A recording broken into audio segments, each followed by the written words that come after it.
Let me tell you if I can see it. Hey, y'all. Good evening. Hello, How y'all everybody. doing this evening? Okay, babe, you're going to have to... Hello. You got to scoop real close. Oh, we Put it just on your adjusting page or stuff. his? I'm on my page. We I got it. adjusting. See, turn it a little bit towards me. A little tiny bit. I don't want the fall, yeah. Right there? Okay, yeah. No, a little bit back to it. That's Okay, good. That's good. Yeah. All right, how y'all doing this evening? My name is Ira Warren. My name is Divine Warren. And together we are as one. Okay. Oh, I never stopped it. You were on. I had to stop and start it. Yeah, go ahead. It started again. Let me turn y'all up. Good evening, Good everybody. evening, y'all. How y'all doing? Sorry, we just redoing it because, we tape it live and it's on the radio. So we just making sure that it was on the radio live as well as being on here live. And as y'all all know, my name is Divine Warren. And my name is Ira Warren. And together we are as one. I hope everybody's having a great evening this evening. Oh, man, today's been a long day. Who you telling? A very long day. Very long day. Well, actually, it was the same amount of time, but, when stuff goes on in your life, it kind of tends to make it seem like the day is long. But, this particular topic that we're talking about today is attention-seeking behavior. And one of the reasons why I picked this particular topic was, first of all, I have a book of topics, and when I was going through the book, this actually popped up more than once. So I took it as, well, maybe it was a sign. But then on top of that, let me talk about a little bit about how my day went. Oh, gosh. My son, I had to go to court today for my youngest son. And it was due to some actions that took place. It was maybe 3 weeks ago. I'm going to say 2. Yeah, 3 weeks ago. So I'm not going to sit here and talk about, everything that took place, but I'm going to tie it into the attention-seeking behavior because I actually think it was a part of it. So what took place was my son was in somebody's backyard. They were playing basketball. This other young gentleman, he came over to the person's back, to their backyard, right? Now, the person whose backyard it is, he's not cool with them and they're not cool with him. So what took place, they asked him to leave 4 or 5 times. Now, this was said by about at least 12 people that was there. They said that the young boy came, he was standing there, they turned around and was asking him what was he doing there, because first of all, he was on private property. Then second of all, they asked him to leave 4 or 5 times. He didn't leave. So what he started to do was go in particular people's faces that were there. And one of the people happened to be my son. So, my son had told me the story, and a lot of it was true, but he just left out one part. Well, I'm going to get to that part in a minute. All right, so the boy was going in people's faces, and, people was backing up like, yo, what are you still doing here? The actual young man, his mom's was upstairs asleep, and his dad was at work. So, I guess nobody ran to get the mom. So to make a long story a little shorter, he got in my son's face. Now, all of this, I'm not telling the story, without it being told. It's all on videotape. The cop, they had it on videotape, so everything was seen, so they know exactly what took place. It was on videotape at a fight. It was on videotape at 2 different places. Somebody was videotaping, and it was a particular building that had it on videotape as they were walking. So the boy came in my son's face a couple of times. So my son said that he kept backing up. Now, that was true. That's what the cop said. But the flip side of it was my son didn't tell me this part. Okay, so my son was backing up. Dude ended up threatening everybody. He said he was going to go get his cousins. They was going to come back and shoot it up and all that kind of stuff. And they was going to, beat some people up. So after that, what happened was my son actually walked over to him, was acting like everything was cool. The boy pushed my son's arm off of him. My son was hugging him oh, everything's cool like that. And the boy, like I said, pushed his arm, and my son hit him, and he dropped to the floor. So what they were basically saying, the reason why we had to go to court, they were saying at that particular time, even though the boy was doing wrong, he wasn't supposed to be back there. He actually was walking away. Yeah, he was in the person's backyard. He was actually walking away. So even though he had said what he said, he was no longer causing danger to them. And my son, he actually started a chain of events based on the fact that he initiated the punch. The boy never hit my son, even though he jumped in his face. So I say all that to say that in hearing the whole story, my son's part in the actual complete truth, I started to realize that it actually tied into attention-seeking behavior. It's 12 people around on the basketball court, dude trying to act like he tough, due to him coming back there by himself, then he threatening people and all that. So my son took it upon himself, being that he was one of the tallest individuals, and actually he's not even one of the oldest individuals. There was some people back there that are actually in high school. My son is 13. One of the guys, is actually in my daughter's class, and my daughter's 16. So my son took it upon himself to hit dude, and I think it was because he was trying to be seen in a particular light. He was trying not to be seen as a chump, and I guess he wanted to look like he was a gangster or whatever he was trying to do to impress the people that was around. Because, like I said, they said it was at least 12 people in the backyard. So I guess he was trying to prove that he was macho and all that, and I had to explain to him, in doing that, you could have ended up being in the penitentiary for years. What if you'd have punched that boy and he hit the ground, banged his head and died? And I left out a part. After he hit the ground, some other kids, actually started kicking him and all that, but they said my son didn't have anything to do with that. But I'm just tying it into attention-seeking behavior. Some people may not think that is it, but it actually is. If you're trying to get the approval of others by doing something good or bad, something that you really don't want to do. My son said it was a reaction, or if you're trying to do something to try to be seen in a particular light, gain attention from others, is attention-seeking behavior, and that's actually what he was doing. But I'm glad that his part of the case was thrown out, and that definitely was a blessing in and of itself. So I was in court this morning, and I just wanted to share that, because that's actually what we're discussing, attention-seeking behaviors and some of the things that can take place, if you go about doing so. Okay. Yeah, that was a long, hard thing. My heart just palpitates when I hear these kind of things, because I actually have a son that's doing a lot of time in prison. He's actually done 7 years of a 15-year sentence, and he was one of those that like a lot of attention. And I shared with my bonus child, listen, I'm going to share my son's story with you, and you can take what you want out of that and apply it to your life. I said, because a lot of times, we do a lot of things just so we can be seen as, the most popular person, or to look a certain way. But then a lot of times, we identify attention-seeking behavior can be a symptom of mental disorder. But what if I told you it can also be a form of manipulation? So a lot of times, people can manipulate certain situations, like I said, so that they can be seen in a bigger light. And my son that is doing time in prison, he was that type of person. He always wanted to be, in this big light. We raised our children in the suburbs. We sent them to where I homeschooled them. They went to the best schools, but some reason they wanted this thug mentality. And I say, well, if you want this thug mentality, it's going to be something that's going to come with that. So just be ready for it. No doubt about that. But, let me back up a little. I just wanted to give, wifey her example, and I gave my example. But let me back up again. Attention-seeking behavior is doing things to get people to notice you. Yeah, of course. And it's usually done to boost your ego. Some people do it to boost that. Some people do it to boost their self-esteem. Some people do it to boost their self-worth. But they want to feel validated. So that's actually why they do it. And there's nothing wrong with it as long as it's done in a healthy manner. The problem is when it's not done in a healthy manner. And a lot of people fail to realize,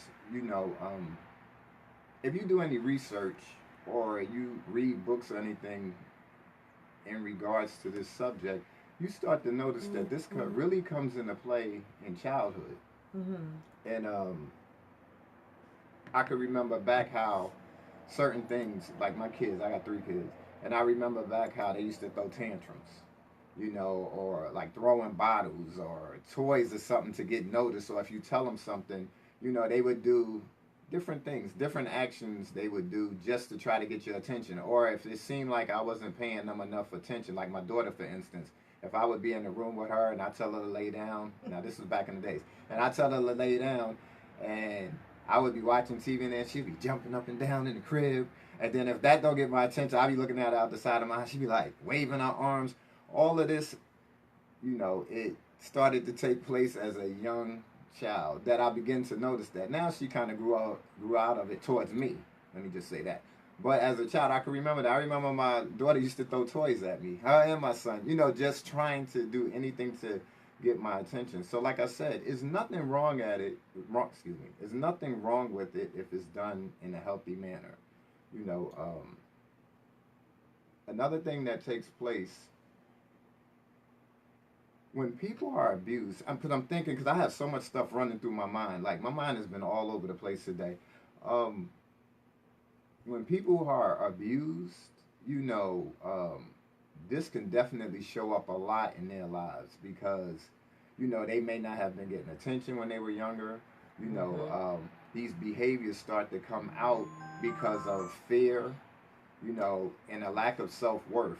Imagine this: if you were abused as a child, or you might have had older brothers and your parents paid more attention to the older brothers and you were the only girl and they didn't pay attention to you. Or say if you had one of those parents, when you talk, they'd be like, sit down and shut up, I don't want to hear what you have to say.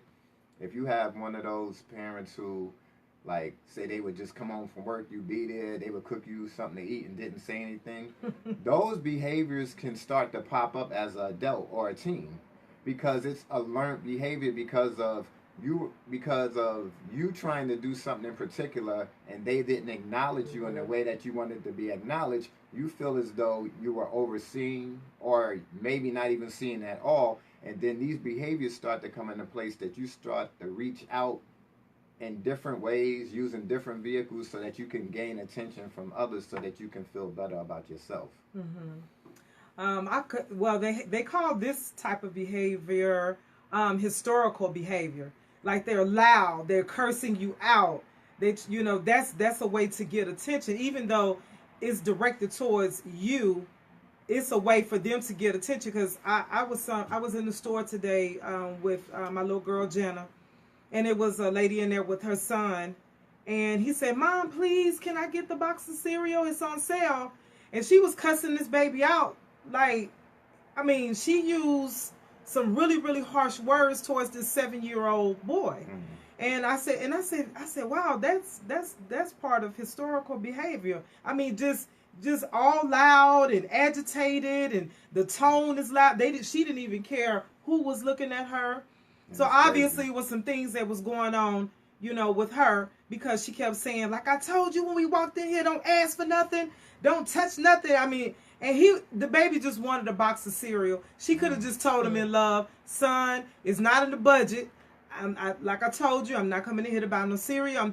And she did mention, I came in here to get some hamburger meat, some buns, and some potatoes so I can make some French fries. So she made her point clear, but then it just elevated. And the manager had to walk over and say, look, ma'am, you are disturbing everybody around you.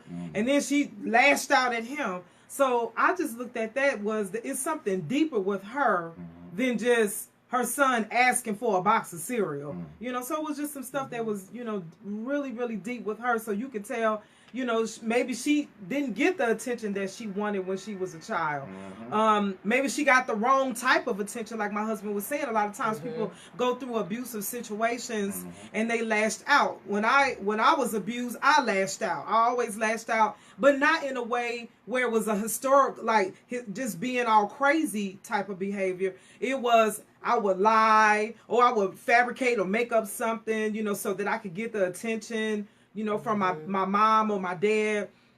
Or I would just hurt myself on purpose, just so I could say, Mommy, look, just to get that attention, because I wanted that love and I wanted that affection from my parents. I wanted to be hugged. I wanted my parents to say, Ira, I love you. I didn't get that type of attention. I got the wrong type of attention, from my parents. So it's all different types of attention that, we can think, we'll be talking about them later on.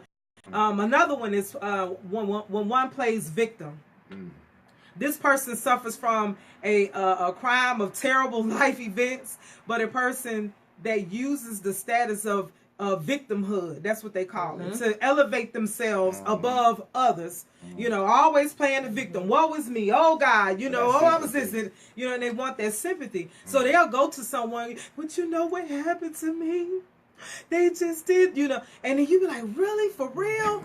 Oh man. But if you're not built up in God and you don't know, have your spiritual antennas on, you'll be like, oh, you know, you'll be like, oh, I'm so sorry to hear that. And then before you know it, they'll play on your emotions. And then you giving them money. And then you saying, well, child, you can stay over here. And then you saying, girl, you need some shoes or some clothes. Well, hold on. Let me see what I can do.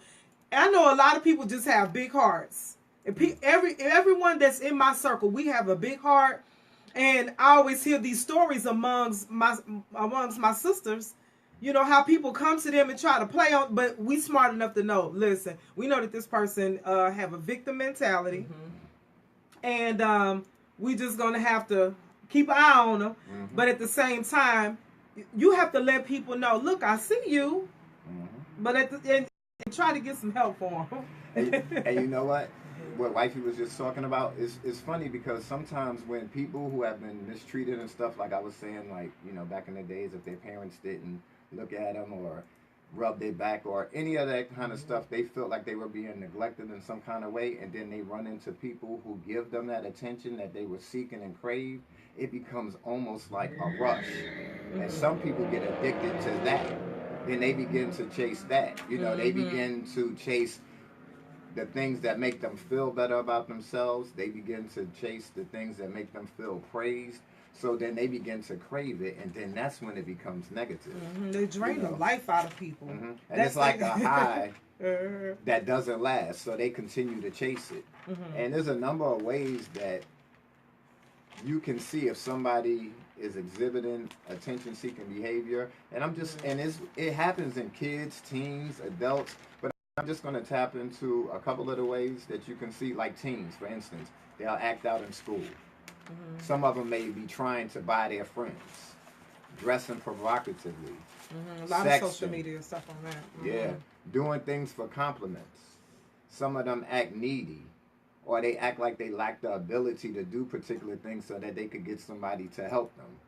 And or some of them might go the whole other direction, the all eyes on me effect, like it's all about me, I'm cool, this is that, kind of like what I said my son was doing. He the tallest dude there, so when he walked towards the boy to hug him, they said the whole basketball court followed behind him, so it made him look like he was the leader, and he was, like I said, like maybe 2-3 years younger than some of the people that was there, or maybe even older. Some of them may have even been older than that. And with adults, doing things outside your character. You know, you're trying to do things for the benefit of someone else so that you can get appraisal back, so that you can feel better about yourself. You know, naked on social media. You know, women with their butts out, or dudes all with a, you know, like with a G-string on or whatever. What are you doing? If that's not your if that's not your livelihood, why are you on social media with your butt out? I'm just saying. That's attention-seeking behavior. You gotta, you know, be up there with a thong on, flexing your muscles and all that. What is that? If it's not, now I'm not talking about people who have legitimate reasons to be doing it. That could be their livelihood. I'm just talking about the chick next door that I know that don't even have a job, with, you know, don't have nothing to do with taking off her clothes, and she up there with a thong on. You know what I mean? Or a dude flexing 85 muscles in his body at one time, and he has a job sitting on the toilet reading newspapers. There's no reason for you to be up there flexing, bro. You know, sis, you might want to put your clothes back on, because the way you present yourself is the way people are going to perceive you. And that's what I was, you know, now for adults, I'm going to continue. Some of them flirt. You flirt with people online that you don't even know. You post a bunch of pics like I just talked about, or posts. Or like, I was watching a video, and this girl was talking about how this chick that she knew would always post negative posts. And the reason why she was posting negative posts, because of the fact that she wanted somebody to be like, girl, who are you talking about? And then she said when her friend used to say, when she used to ask her friend that, she'd be like, oh, no, there's nobody. I'll talk to you, after I get offline. It was just all due to the craving of attention. And then she said when she used to talk to the chick, it was nobody. She was actually making it up because she wanted people to heart, dislike or like her post. Lord, that's too much work.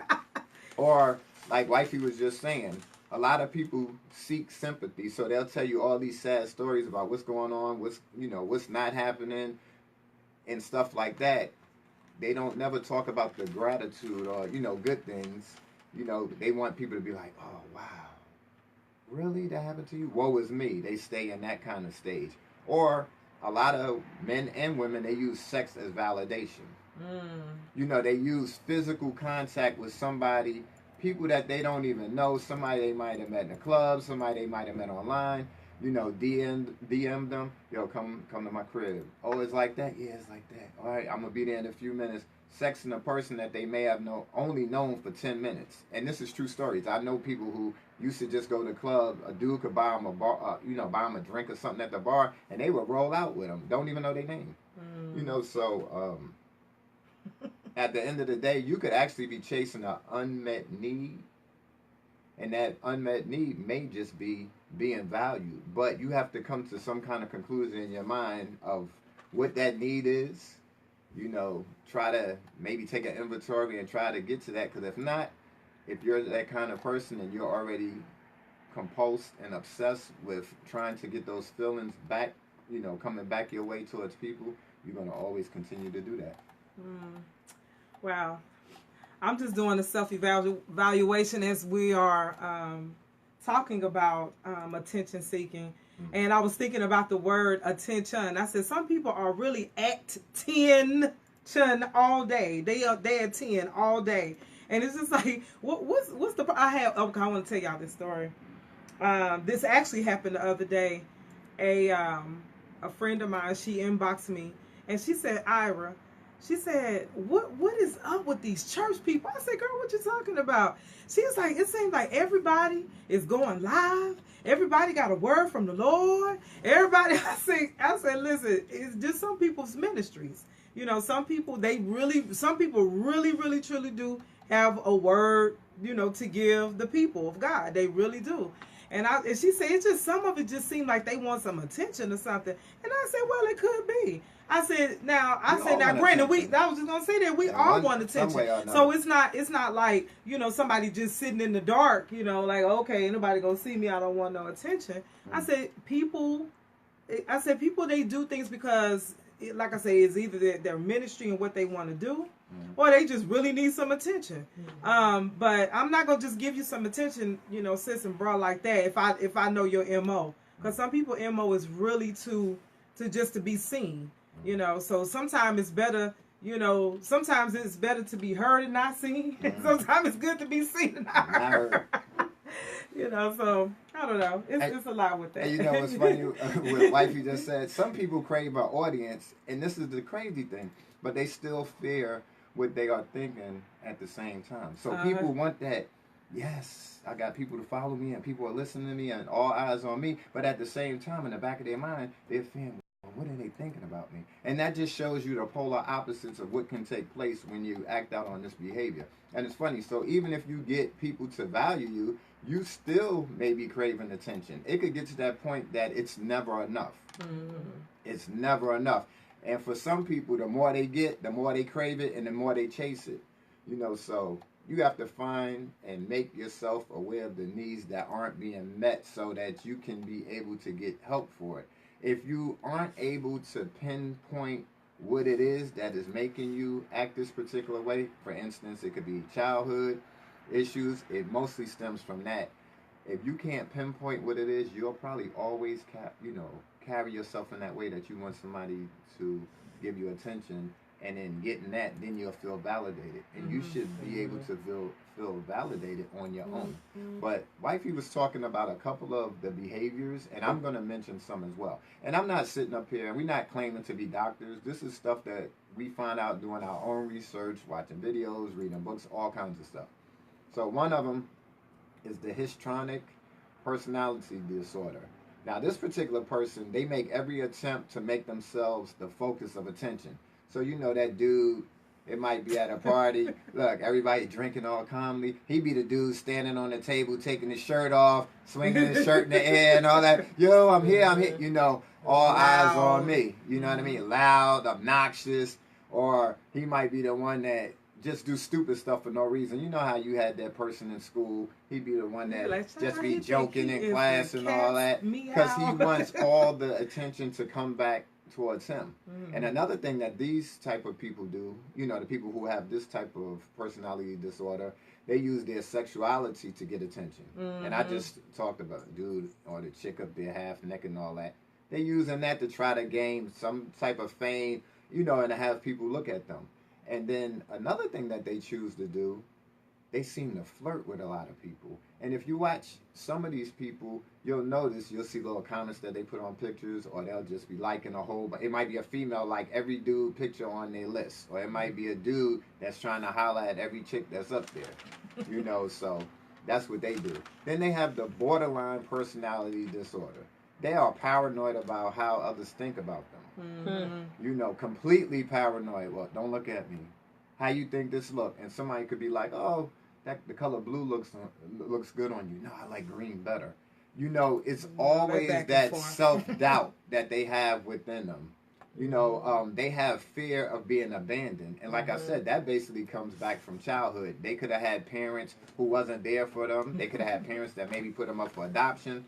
They could have had parents who was there who really wasn't there. You know, one of the type of parents that be like, yo, go to your room. And they want you to stay in your room all day. You know, and these type of particular people, you know, they feel empty inside due to this. Or due to other things. It could just be dumb. You know, they just have that feeling of worthlessness. You know, they also feel like they are being judged by others. And this is all in their mind. It's not necessarily true that people are judging them. It's just how they feel. Right. And this is an actual disorder. And another thing that they do, they may try to manipulate people, you know, to get their way. And then now we have another type of personality disorder. And this all ties into the topic. You know, narcissistic personality disorder. Now, with these particular type of people, they tend to think highly of themselves. I was like, when I said this, I was like, oh. No, because I don't really think highly of myself how people think. You know how people say, I'm not cocky, but I'm confident. Some people are really cocky. You know, I do love myself today, and I do like myself, but that's not what it's saying. It's when you overemphasize who and what you are to make you seem like you're better than others. You know, they have trouble emphasizing with people. So you could be like, look, you know, my auntie just died. They'd be like, okay, well, I'm going to McDonald's to go get it. Would you like a number 6 or a number 5? They have no empathy for you at all. No. You know, it's all just based on them and the way they're feeling. You know, these type of people also don't like to be criticized. Right. You know, they may give you criticism and tell you what they don't like, what they think you should do, things you need to change about yourself. But then when you come back at them and be like, well, listen, I think you may need to do this as well. They look at you like you, are you really criticizing me? No, they don't take that kindly. You know, some of them even have a sense of entitlement. Like I said, they overthink who they really are, and they try to put themselves up here on the mountaintop, and you're down at the plateau, and that's all in their mind. You know, that's part of, you know, the things that they use to kind of try to build themselves up. And these particular type of people can be very manipulative. Humbleness is not even in play. It's pride override everything. Pride override, and they just want everything that they want when they want it, and they'll do anything that they can, you know, do to try to get it.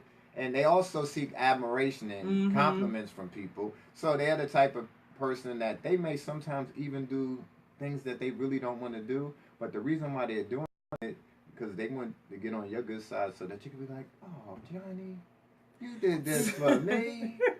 Oh, baby, you did this for me. And the crazy thing, they're really being fake because they're not doing it out of concern, or they're not doing it for the legitimate reason, like the loving and caring aspect. They're doing it so that they can get something back from you. You know, so they're not even doing it for the right reason. You know, so that's 3 of the characteristics that, do stem in people who have attention-seeking behavior. Okay, and another one that we talked about when we were doing our research was the Munchausen syndrome. Yeah. And it's people, they say mainly it's people that are firefighters, nurses, mothers. It's someone that will injure a person, and then they will step in and play like the superhero type of person. They'll play the superhero. Oh, well, what's wrong? Oh, I know exactly what's wrong with Billy. I can save them, and that's their way of getting attention from others, is by hurting someone, even themselves, and then playing the superhero. And then you have these people that are always ill. They're always sick. And that's another way to get someone's attention. They play on someone else's existence. It says, and sympathy, and oh, I'm this and I'm this. You think you could stop by? Oh, you think you could stop by the store and pick up some Advil? My head has just been killing me. So that's another way, or another symptom. Always ill. The Munchausen syndrome. Always ill. I'm sure you got some more. No, but babe, you remember? It's funny that you said that. Remember the lady? It was a couple of incidents that took place. Remember the lady who drove off the cliff? Oh yeah, with her kids. She killed her own kids. Yeah, she killed her own children. Then there was the other lady prior to that who went off the cliff, but she lived. Yeah, she didn't drive off. She put the car in play, in motion, and she jumped. Remember? It was like down south or something. Then they had the other lady who, her son. It was on Dr. Phil or one of those shows that this particular lady, her son had been seen by so many doctors that one of them eventually said, "Wait a minute, hold on, something is going wrong here. How is this kid in the doctor's office 39 times in like a year or two?" She was giving him, what's that? Poison. Antifreeze. Yeah. She was giving the baby antifreeze, and that's part of that Munchausen syndrome. I'm sorry. And a lot of this comes from low self-esteem. It's based in low self-esteem. Yeah, and it all goes to people not knowing whose they are. Or who they are. So then they start building these avatars of who they not. So that's what happens with that. And then go ahead, babe. I was going to say something, but it just kind of slipped my mind. Oh, okay. No, I was saying that it ties into the low self-esteem. It's like, because due to the fact that they don't like themselves, they think that other people won't love them or like them as well. And so they carry out, particular things to grab people's attention and get that gratification that they want and need. And signs that you are dealing with a person with attention-seeking behavior is a lot of signs. And it doesn't mean that everybody is going to have all these signs, but I'm just going to name some of them. One of the things that a lot of them do, they tend to brag about themselves all the time. That's right, Erica. Like we said, they put themselves on the pedestal all the time. They want to be the center of attention. Yeah, pride comes before a fall. You know that. And a lot of them being easily bossed around or taken advantage of. See, it's the flip side. Then you have the ones that don't want to take up for themselves. It's kind of like it's kind of like some of them want to be not want to be taken advantage of. I was going to say it wrong. They want to be in that type of mold, like people bossing around, because even in that, they feel that they're getting some kind of attention. Because I think people have this misconception that attention is always good. And it's not necessarily always good. The attention that they're trying to get is any kind of attention. Any kind of attention is good in their eyes. Some of them could be timid, or they'll be on the flip side of it. They could be super aggressive. They jump from one extreme to the next. And some of them do it back and forth. They bounce back and forth. A lot of them are fake. They act fake. How we say they say particular things or do particular things so that they could get appreciation from others. Then you have the other kind. Some of them are rebellious for no reason. Yeah. Or they may always cause trouble. And, attention-seeking behavior is in kids and adults. So this could be a guy that's in class. The class is completely quiet, and he may throw something at the teacher. Or it may be an adult. Everything could be going cool in a relationship, and then all of a sudden, one of them wants to just start something, just out of thin air. Nothing's going on. Everything's cool. They just want to start it. another misconception, let me back up a little. Some people think that this is just something that kids have. No, we have adults that, deal with these issues. These symptoms and everything that I'm reading is not just based on kids, is with adults as well, especially adults that are in relationships as well. A lot of them put a lot of worth on material possessions.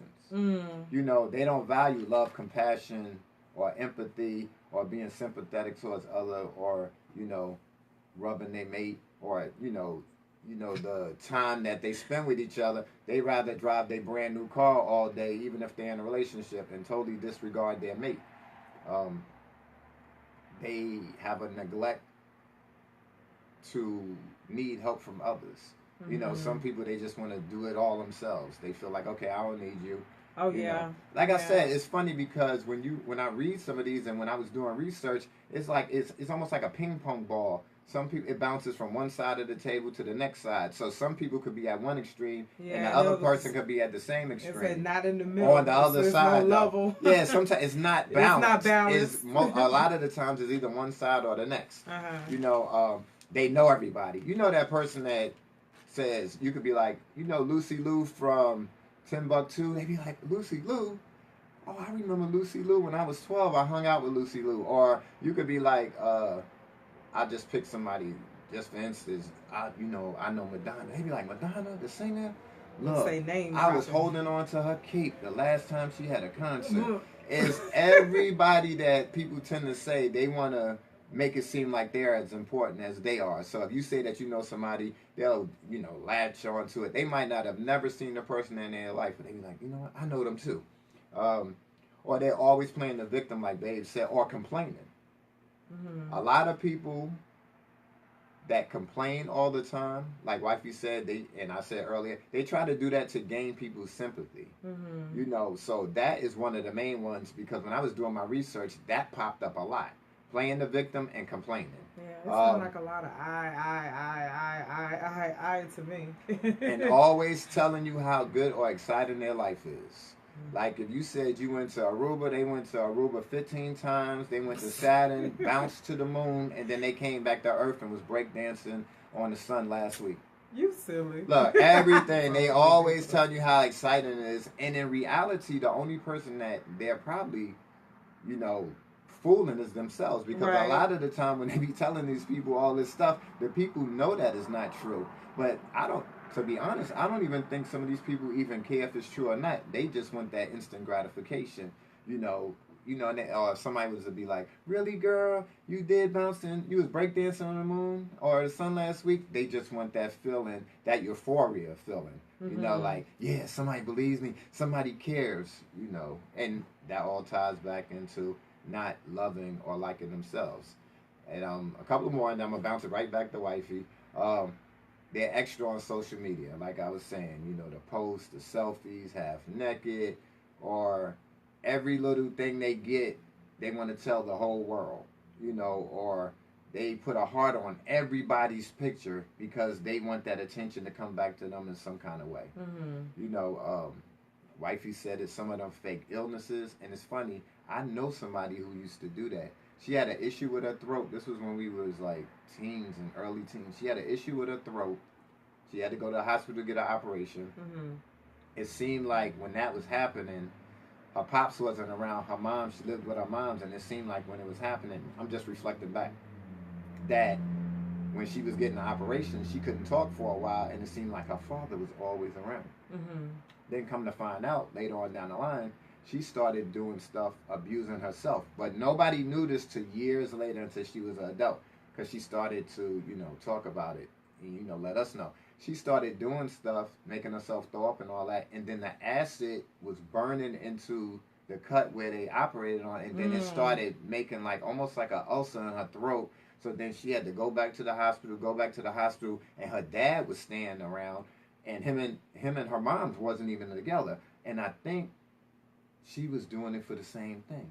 She wanted that instant gratification. She wanted that love, or that feeling of somebody wanting her, that feeling of somebody caring, for her, that feeling like her pops not being around before, now he's always there.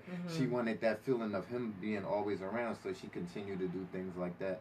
And then this is one of the other things. You'll have people who are either extremely shy or the other person that is extremely self-centered.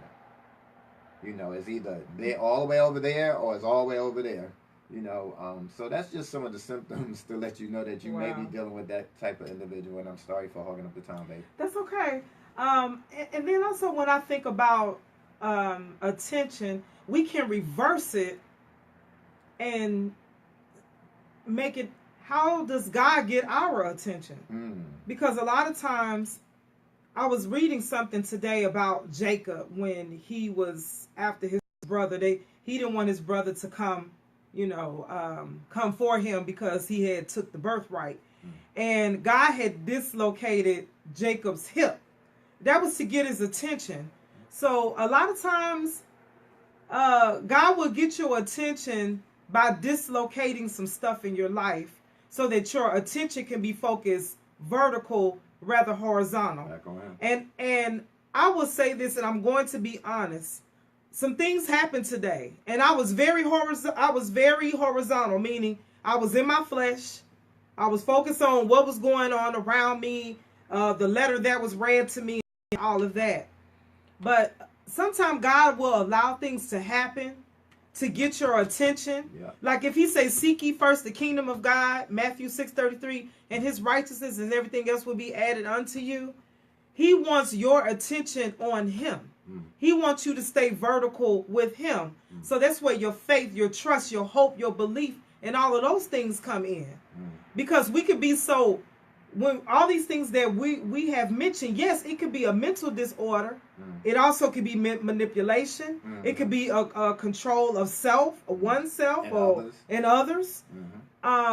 So all of this is what we're saying is a fleshly attention. But what about spiritual attention?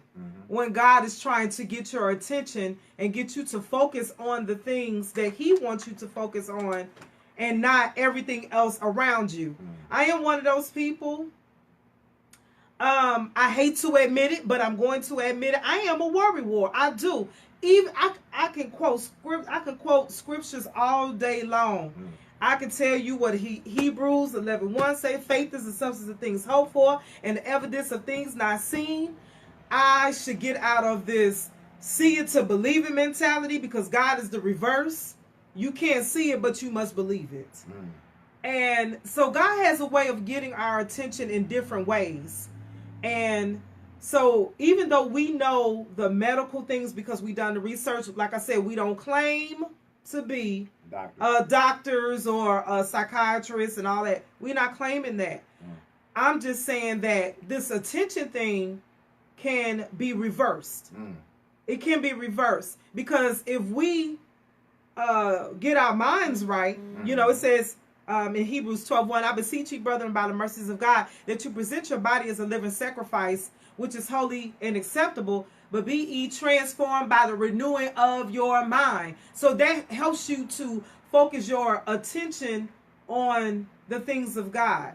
Whereas it's another scripture where it talks about in Philippians 4:8, where it says, think on things that are true, think on things that are trustworthy, think on things that are noble, think on things that's a good report. And then it says, be anxious for nothing.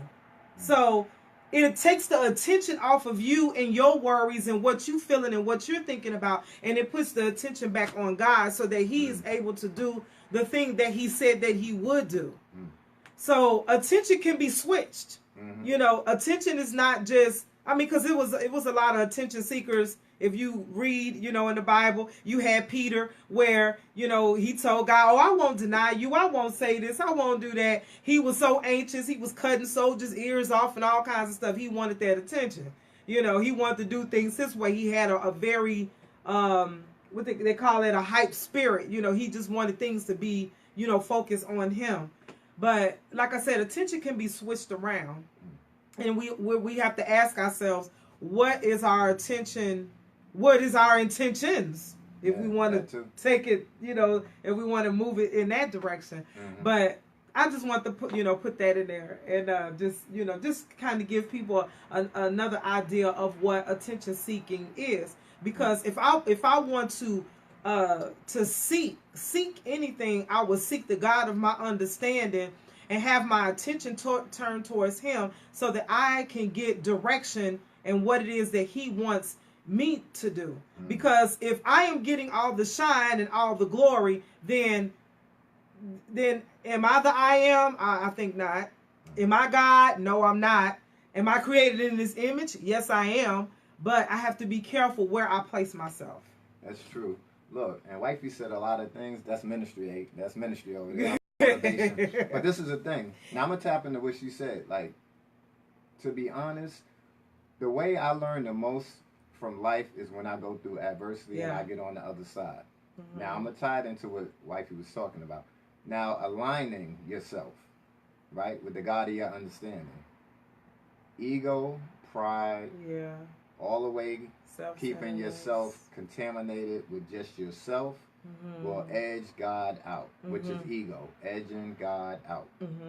If you only think about yourself, don't think about others, don't take heed to things that are being brought your way through the God of your understanding, you're probably going to stay stuck in that ditch even when help comes your way.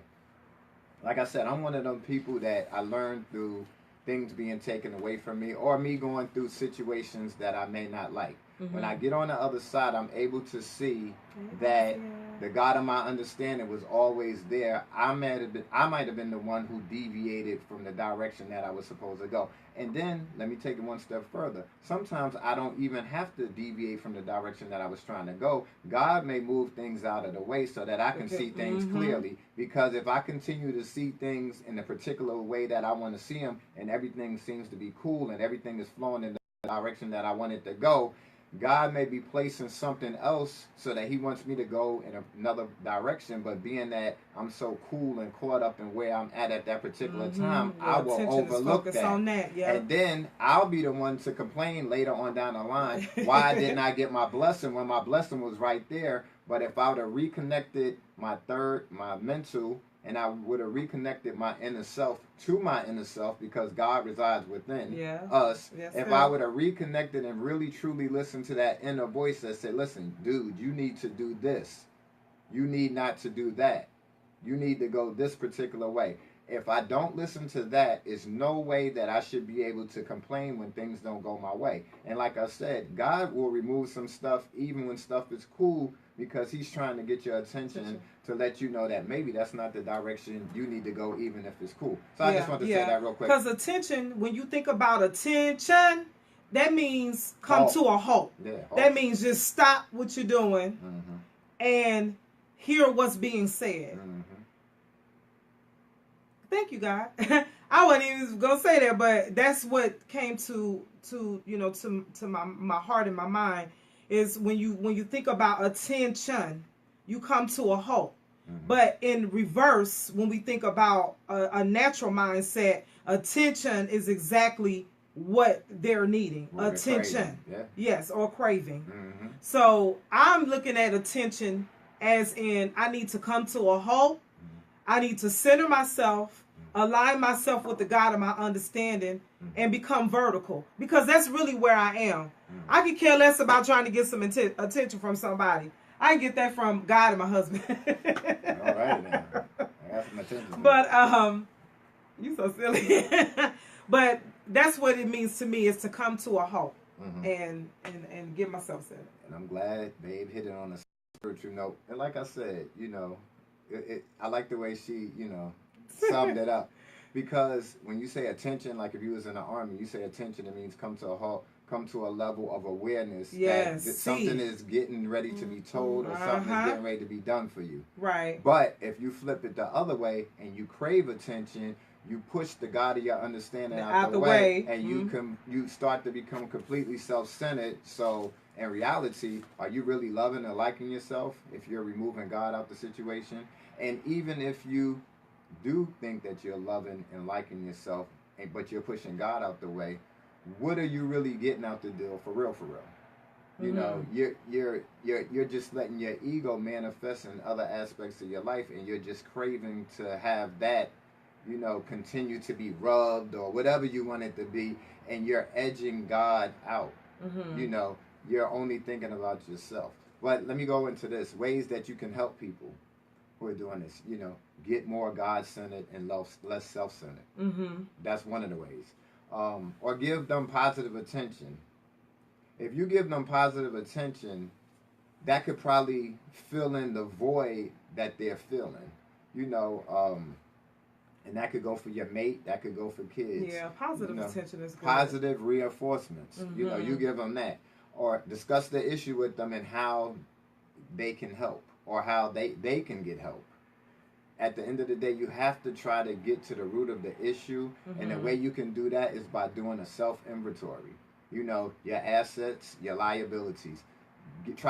Go back to your childhood. Did you feel abandoned? How did your parents make you feel when they left the house? How did your parents make you feel when they gave you up for adoption? How did you feel when a particular one of your parents or somebody else mistreated you, abused you, raped, or forced you to do things that you didn't want to do? You have to get to that issue in order to get help for it. If you never get to the root of the problem, you will always be seeking something else, outside seeking something else other than God. Yeah, you'll be outside seeking something drugs, to fill alcohol, that void sex, that anything. will never be filled if you never deal with the issue that's making it take place. You know, that's making you always seek that attention. Right. You know, give them attention for appropriate behavior. Mm-hmm. You know, maybe you give them an award if it's a child. You know, praise them. Make them the class helper. You know, make them feel important in the school. If it's your child or if it's your mate, give them a hug from time to time. Tell them that you appreciate the change that you see them making. And, you know, that's kind of what I'm, you know, doing with my son. I had to talk to him like, listen, you are really putting yourself in a bad situation by acting out. Or you could have put yourself in a bad situation by acting out if it went differently. Mm-hmm. And another thing you do, repeat actions until they get it. And like I said, I'm going to continue to talk to my son. It wasn't a one-time thing. I've been talking to him ever since his case took place. I'm glad it was thrown out. I'm glad it wasn't worse. And I'm going to keep reiterating, like, listen, mans, we call them mans. Mans, if nobody put their hands on you, don't put your hands on them. You know, if they put your hands on you, that's something different. But I got to keep talking. You got to keep repetition with a kid, because I don't want him to feel like I'm trying to beat him down or tear him down. I want him to know that I don't want anything to happen to him and that I really love him, and I don't want to see him in nobody's penitentiary for something that could have been avoided. You know, reinforce seeking respect. You know, not just seeking attention. Develop strong habits. That's something that a person can do to get out of that funk. Develop strong habits and continue to do it on a continuous basis, day-to-day basis. Get a new hobby. If the old hobbies wasn't working, get a new one. Something that you really like to do, and do it on a consistent basis. You know, stop seeking people's approval, especially strangers. That's done a lot on social media. Yeah. Why are you seeking people's approval that don't even know you, don't even care if you breathe 10 minutes from now? Or 2 minutes from now. You know, you have to know that you are good enough. Right. Regardless. You are good enough. You are God's creation, just like everybody else is God's creation. Greater is He that is in you. If you are still breathing, the breath of life is still in you, that means you exist, so you were able to see another day. You were able to still be amongst us. Mm-hmm. So that's a blessing in and of itself. Shift and focus your mind on more positive things. Don't just stay clumped up and caught up in the negativity that's taking place in your life. You got to look at the positive aspects as well. Do things that build your confidence. Even if it's the simple thing like waking up in the morning and looking in the mirror and be like, dude, I love you. Mm-hmm. If nobody else is telling you, who is best to tell you that they love you other than yourself? Even if other people are telling you they love you and they tell you how much they feel in you and tell you how much they want to be with you, who better than you to tell you that you love you? That's right. Put some affirmations on the window in the bathroom. Yes. Yeah, on the wall. I used to do, remember I told you, at my old house, I used to have this thing from, oh man, I can't even remember. It was right next to my calendar, so I had to walk past it every day, and it was, you know, it was like a little quote that I put up there about myself, about loving yourself. That's basically what it was about. Mm-hmm. Step out on faith and believe that things can happen. Because if you don't believe that things can happen, and then what's going to end up happening, things aren't going to happen, even if they are happening, because you already made up in your mind that things are not going to happen. So you're looking at it from that negative perspective. Then that person comes along and give you that attention or whatever that you're craving, and then you'll be looking for them as if they're the guiding light, instead of seeing what could have happened as if only you believed that it could happen. Show love to yourself and encourage yourself. And my wifey had just said, have those words of encouragement, and like I said, looking in the mirror. Go ahead, baby. Oh. Well, I mean, I'm out of words. Okay. Well, I got a couple there's a lot of quotes. stuff I can say, but my husband's going to end it with some quotes. Yeah, we only got like 2 minutes, so this is just 3 random quotes, but I thought they were all good. This is one: boys seek attention, men demand respect. That's by Habib Akande. Boys seek attention, men demand respect. And you could take out boys, you could put girls, and add women. Girls seek attention, women demand respect. That's vice versa. That's for both of us. Here go another one. Seek respect, not attention. That's Ben Baring. That's a quote by him. And this is the last quote. The hunger for attention is an enemy of self-love. Wow. That's by Edmund Makeba. Malika, I mean. But the hunger for attention is the enemy of self-love. That's deep. So so what he's saying, in you going outside yourself and craving attention from others, you are actually neglecting yourself. Right. That's a deep statement. It and is. I ain't even going to tie it into when you just looking outside yourself. You're looking past God. You're looking past the blessings of today. You're looking past the reason to have gratitude. You're looking past wisdom that's probably being presented to you, but you're so closed-minded and only thinking about yourself that you're unable to see it. Yeah. You're so caught up in all these other things that are in your visual because you're allowing them to be there. The people, places, and things that you need, want, or have in your life for affirmation, that you don't even see that God's will for you is being done. Because your eyes are completely closed. Yeah, eyes mental wide shut. And your physical eyes. So, baby. Well, I'm going to end it with this. Yeah. If you want a positive and happy life, then stop self-pity or seeking attention for your problems and take action towards creating a positive and fulfilled life. Okay. And we're going to end it with that. And y'all, we just appreciate y'all once again. And thank you for listening to us, because I know y'all probably in the bed, stomachs fat full from some spaghetti. And I hope that y'all got something from, what we said, and like we tied it in physically, and, the physical things that take place, and then wifey, she tied it in spiritual. Yeah. And I just added on a little bit to that. And like I said, that's ministry, our motivation. And you can find us at Divine and Ira Warren as one on Facebook. You can find us at Divine Warren on Facebook. Her page is Ira Warren on Facebook. My Instagram is WhatDivineThinks. And her Instagram is Ira Warren. And we're actually going to make a website sometime soon. Yes. So that we can tell you Hey, about y'all go check our out my new services. website, for Olive Press Massage Therapies.com. Yeah, that's wifey's website. Y'all go check it out. Give Mama a massage for Mother's Day. And we're going to make one for Divine and Ira Warren as one as well, so that people could know the services, things we do, other stuff that we do other than just sit here on the radio. We're actually relationship coaches, y'all. Oh, well, I guess y'all probably figured that, being that we do shows on relationships. But that's part of what we do, and some other services, so y'all can reach out to us for that. And as we always close out, my name is Divine. And my name is Ira. And together we are as one. Peace. Peace. Y'all have a good Divine night. and Ira Warren. Peace. Good night.